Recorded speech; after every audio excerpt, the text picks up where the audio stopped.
if you need to ask something, you can ask me right away. ठीक है बेटा? अच्छा जी. So we were yesterday we studied till the zero error. I told you about it. The zero error is basically a part of systematic error. Systematic error कब होता है बेटा हमारे पास?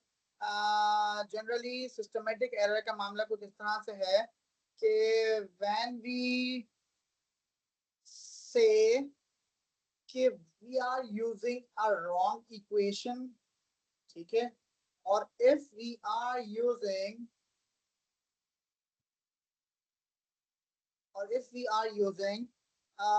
wrong formula, or if we are using wrong way of procedure. So in all these cases, what happens automatically? हमारा error आ जाता है. Zero error मैंने आपको कल पढ़ाया था किस किस तरह से होता है, and it's a part of it. Means error introduced due to the fault in the apparatus. अगर मेरे apparatus में कोई fault होगा बेटा तो भी यही प्रॉब्लम है. ठीक है. सेकंड, if apparatus बिल्कुल ठीक है अगर let's suppose, और फिर हमने गलती की होगी, the method of the experiment is not appropriate, ये भी एक प्रॉब्लम है. ठीक हो गया. Third one, what is the third? The third problem is equation that we have used is not correct. आपको इसकी एग्जांपल देता हूँ, बड़ी आसान सी है. इस एग्जांपल कुछ इस तरह से बेटा कि हमने कल ना फॉर्मूला पढ़ा था ये वाला, main scale plus thimble scale divide by 100, याद होगा. फॉर एग्जांपल इस स्केल में यहाँ 100 नहीं लगाता फॉर एग्जांपल, तो जो answer obtained by it will be the wrong answer. ठीक है. सेम गोज अगर मैं मेन स्केल को डिवाइड बाय 100 करता हूँ फॉर एग्जांपल, या इसको प्लस की जगह माइनस या मल्टीप्लाई फॉर्मूला गलत लगा जाता है, या मेरा प्रोसीजर ठीक नहीं होता यूज करने का कि मैंने उसको सही से यूज नहीं किया, या मेरा इंस्ट्रूमेंट सही काम नहीं कर रहा, so all of these things are said to be the systematic error. और रैंडम एरर क्या है? रैंडम एरर में पैरेलक्स एरर, मतलब मेरी आईज परपेंडिकुलर, जिससे पैरेलक्स एरर लिखा है. इट मींस फॉर एग्जांपल मेरे पास यहाँ एक जार है और ये रीडिंग यहाँ तक आ रही है वाटर लेवल की. ठीक है. और मेरा जो आई लेवल है वो ये वाला है, यहाँ से मैं देख रहा हूँ. तो ऐसा नहीं हो सकता my reading will be wrong, या मेरा आई लेवल यहाँ पर हो, मैं यहाँ से इस रीडिंग को देख रहा हूँ, तो ऐसा नहीं हो सकता, this will also be wrong. So in that case, what should we do? We have to keep our eyes just perpendicular to the reading, मतलब उसके बिल्कुल सामने. यहाँ मेरी आईज होनी चाहिए ताकि मैं उस रीडिंग को बिल्कुल सही से देख सकें, ताकि कोई पैरेलक्स एरर ना आए. Same goes for temperature. Surrounding temperature continuously keeps on changing. That is why what do? We have to see that के सराउंडिंग टेम्परेचर चेंज हो गया, रूम टेम्परेचर चेंज हो गया, एसी ऑन है नहीं है, विंडोज ओपन है नहीं है, तो ये तो सब रैंडम एरर है. और ये हम अगर अपना रिपीट करते हैं प्रोसीजर कोई भी, ठीक है, रिपीट करते हैं 3 to 5 रीडिंग्स या एवरेज लेते हैं अगर हम, तो ऑटोमेटिकली एरर मेरा रिमूव हो जाता है. ठीक है. रिएक्शन टाइम भी इसी में ही है. Reaction time for example if I ask somebody कि मैं कहीं दूर खड़े होकर एक फायर कर रहा हूँ, ठीक है, इट्स अ लाइट फायर, और जैसे आप लाइट देखो ब्लू कलर की लाइट, तो आप अपने पास स्टॉप वॉच ऑन कर लेना क्योंकि डिस्टेंस 1 किलोमीटर का है आपके और मेरे दरमियान, और जब आपको साउंड की आवाज आए फायर की, तो आपने स्टॉप वॉच बंद कर देनी है. तो इसमें छोटा मोटा क्वार्टर सेकंड्स की गलती हो सकती है. ठीक है. That's called human reaction error. क्योंकि रिएक्शन टाइम में मसला आ रहा है, तो that's called human reaction error. और इसको हम ठीक करते हैं किस तरह से? हाँ, अपना एवरेज रिपीट करके. लेकिन अगर मेरी माइक्रोमीटर, स्क्रू गेज या स्केल की रीडिंग में मसला आएगा तो उनको ठीक कैसे करेंगे? As you can see, instrument, when the instrument is properly closed, both of these zeros are matching, है ना? Both zeros are matching, मतलब main scale 0 must be matching with the thimble scale 0. तो कोई error नहीं.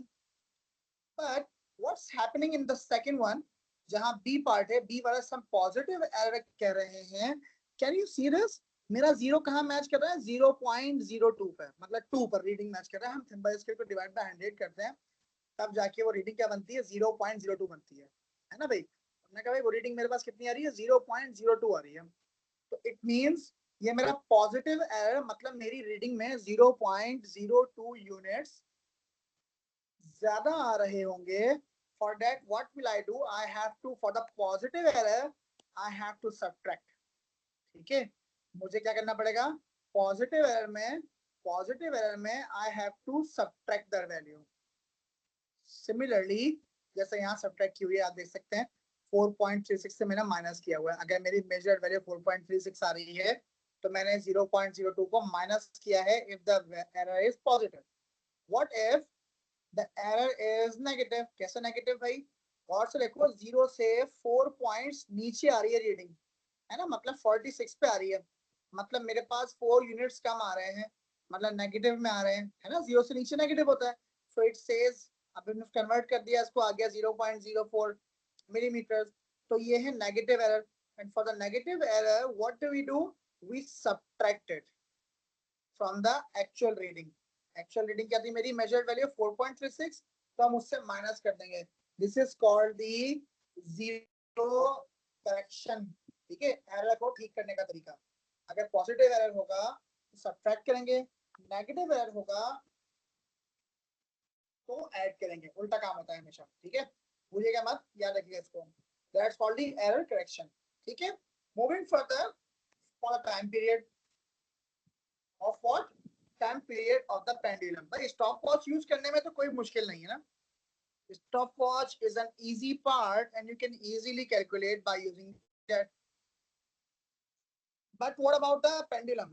So the question rises, हमारे पास question for example आया, calculate the time period of this pendulum. क्या आया? Calculate the time period of this pendulum.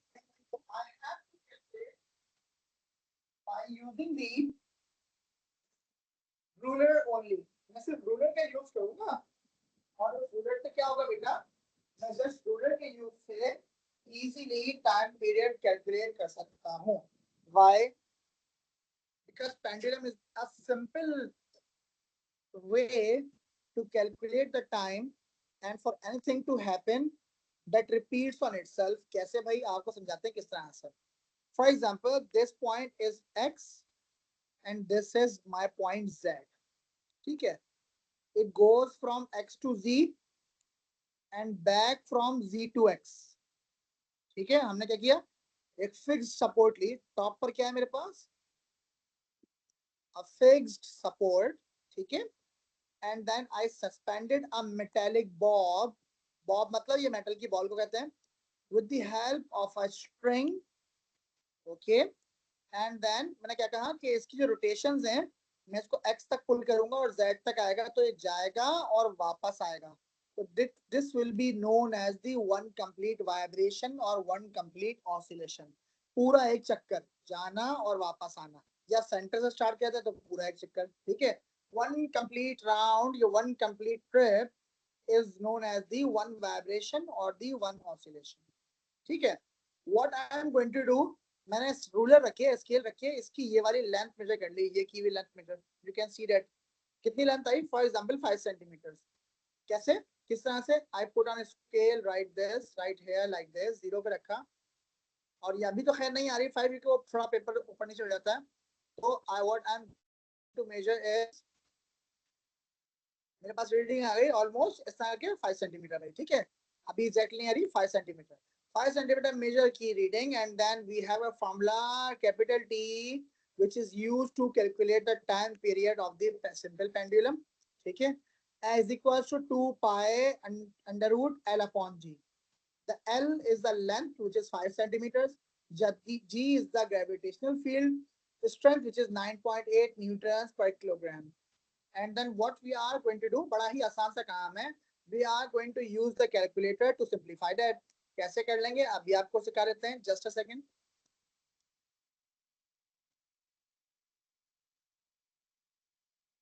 हमने किया 2 pi under root fraction L. L was my length 5 centimeters. We cannot substitute the value if it is not into correct SI unit. 5 centimeter is not the SI unit. So what will I do? I will write 5 divided by 100. कितना होता है वो? 0.05, ताकि वो meters में convert हो जाए. Okay. और what is the G के accurate value that does not change? 9.8. ठीक है बेटा. So what did I get? I got 0.448 means 0.45. तो लीजिए मेरा टाइम पीरियड मुझे मिल गया 0.45. कितना आसान काम है. बहुत ही आसान काम, 2 मिनट में हमने इसका कैलकुलेट कर लिया। क्या कैलकुलेट किया हमने इसका? हमने इसका टाइम पीरियड कैलकुलेट कर दिया, 2 पाई √L/g। सही है, इजी हो गया। That's how we measure the time period. Remember that in physics, remember that in physics we round the answers up to 2 significant figures only। अब मेरे पास रीडिंग क्या आ रही थी? ये आ रही थी टाइम पीरियड की, है ना? क्या आई हुई है मेरे पास रीडिंग? मेरे पास रीडिंग आई है, मेरे पास रीडिंग आई है कितनी? Capital T is equals to 4.487 और पता नहीं क्या कुछ आगे आ रहा है। So I have to leave my answer into 2 significant figures only. My answer must be up to 2 significant figures. This is how we measure the time period by using the formula, and what we are required just the length of the string. Okay, confirm हो गया, easy हो गया बिल्कुल, ठीक है। मजीद आगे बढ़ेंगे। अगर ग्रेविटी स्ट्रांग होगी तो स्पीड भी ज्यादा होगी, इसका मतलब लेस टाइम, कम टाइम लगेगा। जितनी ज्यादा ग्रेविटी की वैल्यू होगी टाइम उतना ही कम लगेगा।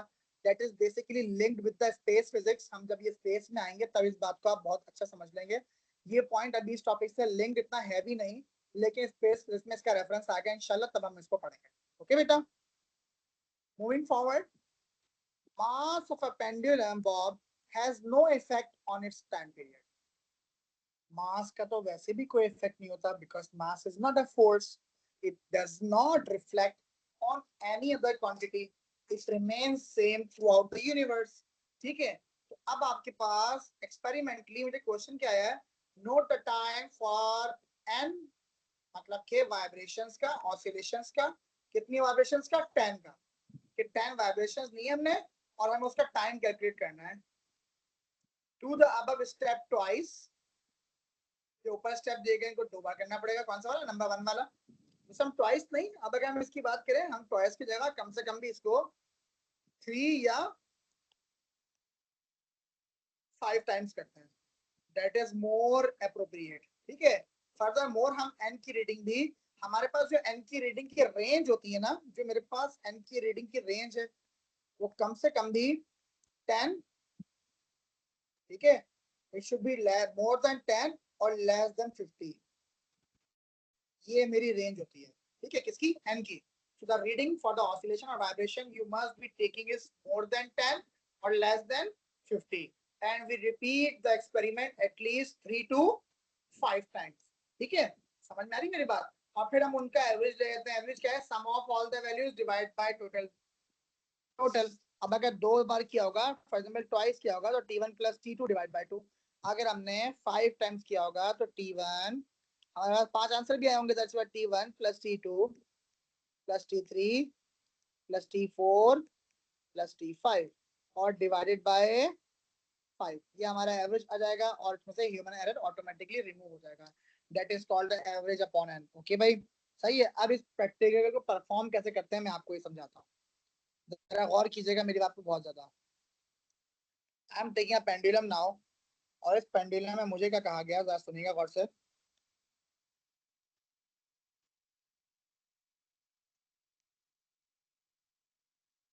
मैं इस एक्सपेरिमेंट को करके देख रहा हूँ, ठीक है भाई। वर्ड ऐसे, मैंने कहा मैं ऐसा करता हूँ, इसकी एन, एन क्या थी मेरी? Vibrations. I am going to take, let's suppose I am going to count 20 vibrations. ठीक है, how many vibrations will I count? 20। मैं कहा यार मैं 20 वाइब्रेशंस काउंट करता हूँ, ठीक है, और I take these vibrations by using my stopwatch। T is what? T is the time period by the stopwatch। And what will I do? For example, अगर ये मेरा पेंडुलम है और ये इसका मीन लेवल आ गया, mean level means centre point, ठीक है, तो I what will I do? मैं कहा मैं इसको एक काम करूंगा, मैं इसको I will put it, I put some force, और मैं इसको यहाँ तक पूरा एक्सपेंड करूंगा और यहाँ से भी पूरा इधर तक खींच के लेके आएंगे। तो ये इसका रोटेशन का पॉइंट मिल जाएगा हमें। किस तरह से, सुनिएगा गौर से। जब घूम के आएगा तो यहाँ से लेके यहाँ तक मुझे घूमता हुआ मिलेगा भाई, ऐसा मैंने कहा। ठीक है, ये मैंने इसको ले लिया, इसका मीन लेवल आ गया। अब this is my point x और this is my point Z. ठीक है, ये ऐसे जाएगा और फिर यहाँ से वापस ऐसे आएगा। ये मेरी कहलाएगी वन कंप्लीट वाइब्रेशन या वन कंप्लीट ऑसिलेशन। लेकिन मैं सिर्फ 20 वाइब्रेशंस काउंट करूंगा। At the same time what will I do, from by one hand I pulled this bob to the point x, और जैसे ही मैंने यहाँ एक्स से छोड़ा I turn off my stopwatch. ठीक है, लेट्स सपोज मेरी स्टॉप वॉच ने ये सब टाइम कैलकुलेट करने में लगाए भाई, फॉर एग्जांपल कितने सेकेंड। हमने कहा लेट सपोज मेरी स्टॉप वॉच को लग गए भाई ये 20 वाइब्रेशंस काउंट करने में। 20 कैसे, ऐसे जाना और आना, 1 2 3, ऐसे पूरी 20 वाइब्रेशन। और जैसे ही 20 वाइब्रेशंस कंप्लीट हुई मैंने स्टॉप वॉच अपनी स्टॉप कर दी, and I got to know that it took 44 seconds to complete 20 vibrations. So now I need to calculate the time period of a pendulum when the length is not given. So I will use the formula time taken by the stopwatch divided by total number of vibrations. Time taken by stopwatch कितना था भाई, 44 seconds. And how many vibrations do we have here, 20. तो 44 divide by 20 करेंगे तो हमें हमारा time period मिल जाएगा कुछ इस तरह से, 44 divided by 20, 2.2. So I got to know that my pendulum is taking 2.2 vibrations in every second. That's how we calculate the time period of a pendulum. ये पूरा एक्सपेरिमेंट यहाँ लेफ्ट साइड पे हुआ है, मैंने फिर भी आप लोगों को दोबारा करके दिखाया है कि इसको किस तरह करते हैं। ठीक हो गया, मैं रिमूव कर रहा हूँ, ये ऑलरेडी ब्लू कलर से लेफ्ट हैंड पे है आपके पूरा। ठीक हो गया, ये रहा। क्या कहा मैंने, n is the number of vibrations. आपने 10 से लेकर 50 तक वाइब्रेशन लेनी होती है, हमने 20 ले ली। This question comes in P2। ठीक है, फॉर्मूला खाली, और मेनली किसमें आ गया ये, मेनली P4 में। P4 क्या है आपका, ATP। ATP में इसका मिनिमम मार्क्स का जो क्वेश्चन आएगा ना, वो कम से कम भी 6 मार्क्स का क्वेश्चन आएगा। और अगर ज्यादा का आ जाएगा तो क्या पता 14 15 का भी आ सकता है।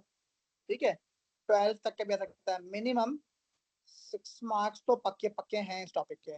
अगर जनरल फिजिक्स से पेंडुलम का कोई क्वेश्चन आएगा तो वो या तो इस फॉर्मूले का क्वेश्चन आएगा ये वाला, और दूसरी चीज या फिर ये वाला काम जो अभी अभी हमने किया।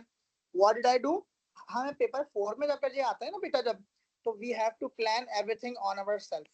मतलब वो आपको ये सब चीजें देते हैं कि आपके पास पेंडुलम है और आपने कौन सा एडिशनल इंस्ट्रूमेंट यूज करना है, and then what will you do, you are going to calculate the everything you have, you are going to calculate everything that you have. For example, हमें इसका टाइम पीरियड चाहिए, अब आप सारे instrument में से कोई भी इंस्ट्रूमेंट यूज करें और टाइम पीरियड कैलकुलेट करके दिखाएं। So what do we do, what will I write, I will write by taking that simple pendulum I will be required a stopwatch as well. What I'm going to do is additional apparatus क्या हो गया मेरा, stopwatch। ठीक है, जो उन्होंने given नहीं था, but I am taking on my behalf। ठीक है, I am taking this is stopwatch, and then what will I do, I will set the pendulum and the stopwatch and try to remove all type of zero error। ठीक है, then I will set my stopwatch and pendulum to the highest point at x जो भी मैंने लिया था। ठीक है, and then I will leave the pendulum bob from point x, and immediately I will turn on my stopwatch. I'll count for 20 complete vibrations. As soon as the 20 vibrations are completed, then immediately I'll turn off the stopwatch. Then I will note down the number of vibrations, and I will note down the number of vibrations and what, and time taken by the stopwatch in a table. मैं table बनाऊंगा और उसमें क्या note करूंगा, number of vibrations मतलब के n। ठीक है, and time taken by the stopwatch मतलब के स्मॉल t। ठीक है, जिसे हम मेजर करते हैं सेकंड्स में। and I will record the readings. For example, पहली बार जब हमने किया तो कितनी रीडिंग आई, मैंने रखी 20 वाइब्रेशंस. कितनी वाइब्रेशन रखी हमने भाई, हमने रखी थी 20 vibrations and I got my time for it is 44 seconds. Let's suppose next time मैं रखा कितना 30 वाइब्रेशंस के लिए और now I got the time 65 seconds. ठीक है. Let's suppose next time मैं रखा 40 वाइब्रेशंस के लिए and this time I got my answer. Let's suppose 86 centimeters, वो 86 seconds.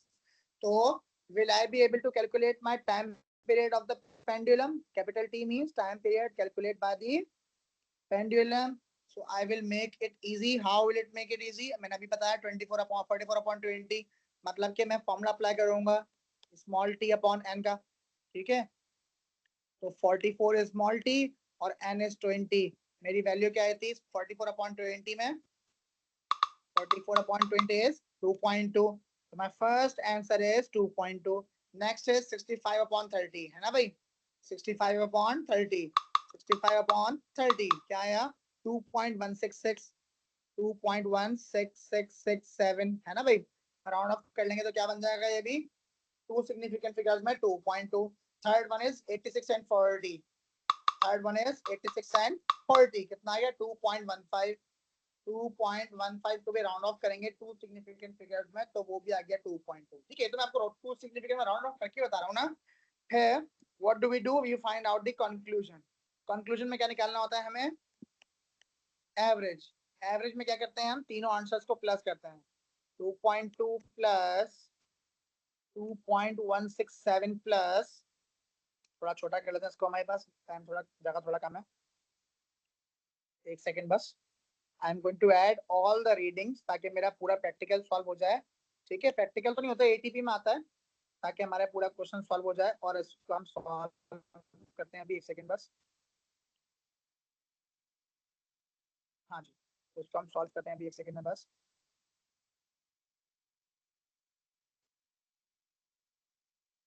तो हमारा एवरेज कितना आ रहा है भाई,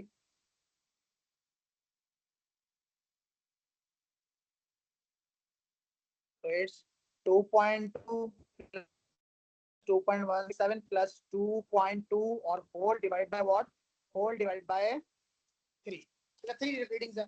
इन तीनों को हम कैलकुलेटर में रखेंगे और हमारा एवरेज भी आ जाएगा. क्या क्या था, फ्रैक्शन 2.2 प्लस 2.16666 करके ऐसे 7 तक ले जाएंगे इसको. ठीक है. 6 तक ही रखो बोले. और तीसरा क्या था 2.15, 2.15 था, मैं 2 पॉइंट लिख दिया 2.15 एंड डिवाइड बाय 3. क्या आंसर आ जाता है बेटा 2.17, 2.17.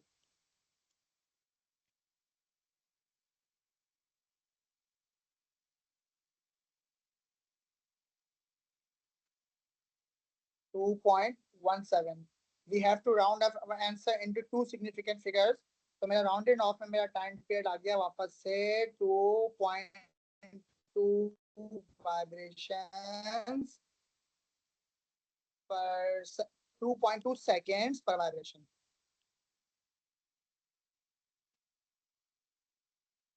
मेरी एक जो वाइब्रेशन कर रही है वो कितना सेकंड लगा रही है 2.2. That's how we do the 6 mark question. I don't think it's difficult. सारा मेथड वही है, बस उस मेथड को परफॉर्म करने के बाद सारी रीडिंग्स एक हम टेबल में नोट कर लेते हैं एंड देन वहां से एवरेज ले लेते हैं और एवरेज का हमें final answer up to two significant. ठीक है. टू सिग्निफिकेंट फिगर्स इंपॉर्टेंट है, इसका ध्यान रखना है वरना मार्क चला जाएगा. फॉर्मूला क्या था, फॉर्मूला क्या था कि t is equals to small t upon n. मतलब capital T is the time period of a pendulum, small t is time taken by the stopwatch, small n is equals to number of vibrations, total number of vibrations. ठीक है. यहां तक किसी को कुछ समझ में नहीं आया है so they can ask me right now.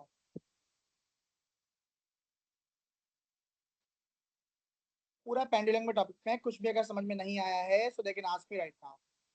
Clear? I'm moving to your chat box.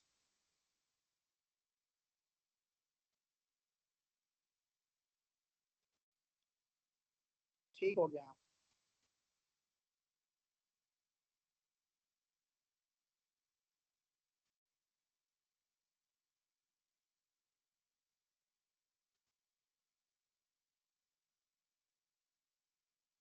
कुछ क्वेश्चन अब पूछ लेना, आई थिंक समझ में आ गया होगा अच्छे से।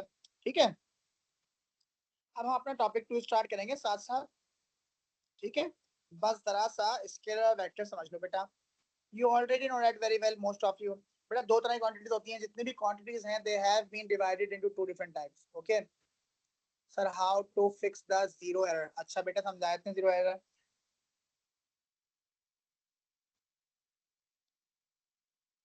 बेटा देखो, लेट्स सपोज, एक सेकंड रुकना जरा। हाँ जी, ये मेरा स्केल है। ठीक है, और मेरे पास क्या है इस स्केल में, इट्स जीरो इज हियर। कहाँ पर जीरो, ये रहा, है ना, ये जीरो है। सही है। क्या हुआ कि मेरा स्केल ना यहाँ तक टूट गया, कहाँ तक, जहां तक मैं ऐसे निशान लगा रहा हूँ, ये यहाँ से ना ऐसे करके पूरा टूट गया। ठीक है, जहां तक मेरा ये वाला मार्क लगा था। तो अब ये इस मार्क को देखें, ये 1.8 या 1.9 तक मेरा स्केल टूट गया। So I will start my reading from where, my reading from 2। कहाँ से स्टार्ट करूंगा मैं अपनी रीडिंग बेटा, मैं अपनी रीडिंग स्टार्ट करूंगा फ्रॉम 2। और लेट्स सपोज मेरी रीडिंग आ रही है कितनी, 9 तक आ रही है भाई फॉर एग्जाम्पल। कहाँ से कहाँ तक, 2 से लेकर 9 तक मेरी रीडिंग आ रही है। तो मेरे पास क्या रीडिंग आ गई, 9 सेंटीमीटर।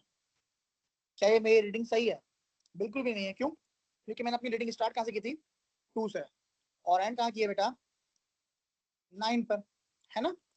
तो this is a positive error. क्यों? क्योंकि 0 से बड़ी रीडिंग से स्टार्ट किया ना मैंने, और हाउ मेनी सेंटीमीटर, मैंने 2 सेंटीमीटर आगे स्टार्ट किया। तो मेरा जो पॉजिटिव एरर आया है बेटा, वो आया है 2।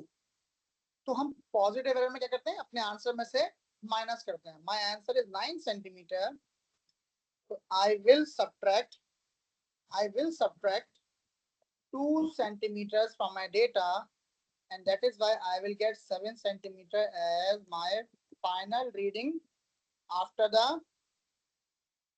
removal of the zero error। ठीक है, समझ में आती बात? ठीक हो गया, क्लियर हो गया? अब जरा कंफर्म करो, अब समझ में आई बात? एक मिनट होल्ड करना, मैं कॉल कर दूंगा। अस्सलाम वालेकुम। जी जी, मैं खैरियत से, अल्हम्दुलिल्लाह। हुकुम जी।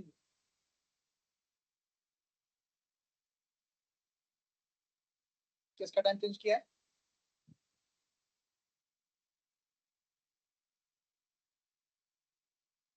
नहीं नहीं, वही टाइम है।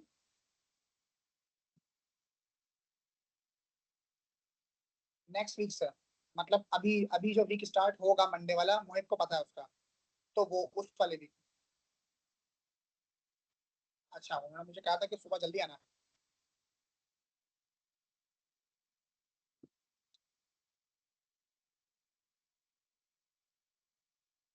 अच्छा ठीक है, ऐसा करें, इस वीक के लिए रुक जाएं। उसके नींद वगैरह अभी थोड़ा पैटर्न सही नहीं हुआ उसका। उसको पहले सुबह उठने तो स्टार्ट हुए थे, तो इस वीक तक के लिए रुक जाएं। ठीक है, और फिर हम नेक्स्ट वीक से इसका टाइम, वो 2:15 वाला टाइम ही ठीक है। अभी एक वीक के लिए रुक जाए उसको, बल्कि उसको आदत डालें कि वो सुबह जल्दी उठे। ठीक है, ताकि फिर मैं इसकी क्लासेस इंशाल्लाह सुबह रहने के बाद, मंडे वाला टाइम तो यही है, वही 2 बजे, 2:05 तक। जी जी, जी जी जी, वही। ठीक है ना, इस वीक में चेंज नहीं होगा, जब होगा ना मैं आपको व्हाट्सएप खुद कर दूंगा इंशाल्लाह। ठीक है, ओके, थैंक यू, हाफिज, मोस्ट वेलकम, हाफिज। हाँ जी, अब बताओ भाई, कोई कंफ्यूजन समझ में आ गया? वेरी गुड, हो गया, जबरदस्त। Same goes for all the student बेटा। यहाँ भी रीडिंग अगर ऊपर नीचे आएगी, कम होगी, तो जितना अगर पॉजिटिव है आ रहा होगा, जैसे देखो ये पॉजिटिव है, तो बेटा इसको हम अपने फाइनल आंसर में से ये वाली रीडिंग माइनस कर देंगे, 0.02 वाली।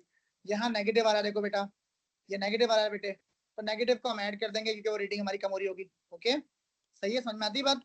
क्लियर हो गया? अच्छा जी, तो अब ये आपकी टॉपिक की अंडरस्टैंडिंग हो गई क्लियर।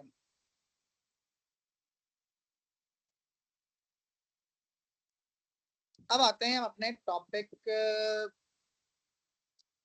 हमारी